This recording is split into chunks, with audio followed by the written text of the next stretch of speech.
மாமல்லபுரம் அருகே நெம்மேலியில் உள்ள கடல் நீரை குடிநீராக்கும் திட்டத்தின் ராட்சத குழாய்கள் கரை ஒதுங்கிய நிலையில் அவற்றில் ஒரு பகுதி கடலுக்குள் கொண்டு செல்லப்பட்டுள்ளது. இதுகுறித்த கூடுதல் விவரங்களை நம்முடைய செய்தியாளர் வினோத்திடம் கேட்கலாம். வினோத், இதனால் ஏற்பட்டும் பாதிப்புகள் சார்ந்த விவரங்களை பதிவு செய்யுங்கள்.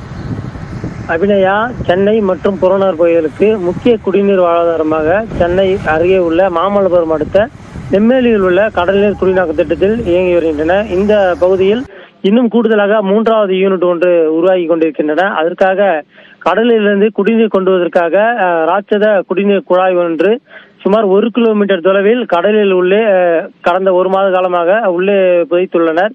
அங்கு நேற்று கடலின் அலை அதிகமாக வீசியதால் அந்த உள்ளே புதைக்கப்பட்டிருந்த அந்த ராட்சத குழாய் இந்த கரை பகுதியில் ஒதுங்கியது. அதை தொடர்ந்து நேற்றும் இன்றும் 2 நாளாக போராடி அந்த கரை ஒதுங்கியுள்ள ராட்சத குடிநீர் குழாயை கடலுக்கு மீண்டும் செல்வதற்கான பணியில் அப்பகுதி மீனவ மக்கள் 40 பொறியாளர்கள் 10 பொக்லைன் உள்ளிட்ட சுமார் 200 பேர்கள் அந்த தொடர்ந்து தீவிர பணியில் ஈடுபட்டு வந்தனர். இந்நிலையில் அதன் ஒரு பகுதி தற்போது கடலுக்குள்ளே இழுத்து செல்லப்பட்டுள்ளன. இதே போல் மீதமுள்ள சுமார் 1 கிலோமீட்டர் தூரத்துக்குள்ள இந்த ராட்சத குடிநீர் குழாய்களையும் கடலுக்குள் உள்ளே இழுத்து செல்ல வேண்டும் என்ற ஒரு சூழ்நிலையில் தற்போது தீவிரமாக பணியில் ஈடுபட்டு வருகின்றனர். அபிநயா, ராட்சத குழாயை மீண்டும் உள்ளே எடுத்து செல்வதற்கான முயற்சி குறித்த விரிவான விவரங்களுக்கு நன்றி வினோத்.